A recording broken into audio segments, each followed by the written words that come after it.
Hi, welcome to my channel, The Art Addict. In this tutorial, we will be going over how to create expanding cards using JavaScript, HTML, and CSS. Create a new folder and open it in VS Code. Now create index. Teml file. Create a boilerplate by entering exclamation mark and press enter. I'm going to go ahead and change the title to expanding cards. This is going to be pretty simple. We're just going to have a container wrapped around a div, and we're going to have 5 divs inside this container having a class of panel.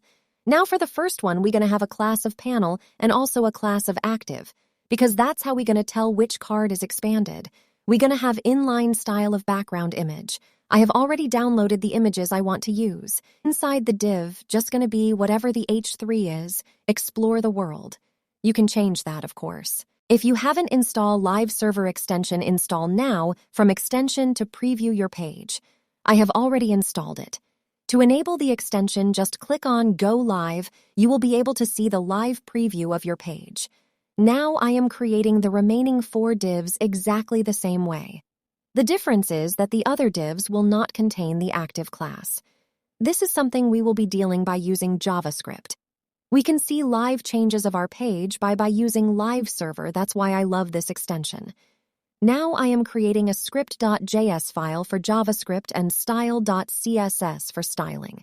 Also, I am linking these files in my index.html file. Let's look at some of the CSS code needed to style our cards. Now I am writing the necessary styling needed for the body container to center align the items. Now remember, we have a container wrapped around all the panels. All I want to do here is to display is as a flex box, so immediately it will turn into a flex row. I'm going to set the width of container as 90. For the panel class, it already has the background image, but let's add some other background attributes. For the height, I am using 80 and the border radius to 50. I am setting the flex property to 0.5, so initially all of them are even, but with the active class, we will change this to something higher. Let's make position relative because I want H3 inside absolute. Let's add a transition on the flex property. Before we get to the active class, let's do the H3 inside the panel. I am setting the font size to 24, and the position is going to be absolute, and I want it to be the bottom left corner. You can see that the position is changed. Let's set the opacity 0 to make it invisible. We are just saying that if the panel div has the active class, it will change the flex from 0.5 to 5, and now you can see it's much wider. For the H3, let's say panel active H3. It has an opacity of 0, but for active, let's set the opacity to 1, so that we can see the text of the active panel. Now, if the screen is very small, I want to show 3 panels instead of 5. For this purpose, I am using media queries. I am removing the last 2 panels, and for that I am using panel and the pseudo selector and selecting the 4th and 5th child. Let's move on to the JavaScript code, which is actually going to be very simple. Remember, what we're going to need to do is change the active class. So I am going to create a variable called panels. There are different ways to select element. We can use getElement by ID, or we can use query selector. Query selector allows us to select anything. It can be a paragraph, H1, or a class, an ID, whatever. We have panels with a class panel.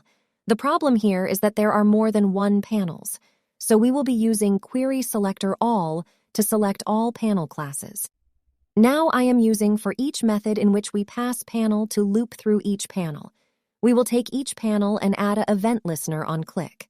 When that click happens, we will run a function. Whenever we click, I want to add active class to that panel, but before that, we have to remove other active classes. For that, I am creating a function of remove active classes. We will do the same as we have done above to loop through panel. Panel.classList.remove, active to remove active classes on other panels. Now you will see we get the effect of it all. I've also shared the code on GitHub. You can download the code files from the link given in the description. If you need a tutorial on a specific topic, suggest me in the comment section. Subscribe my channel for more videos. Thank you.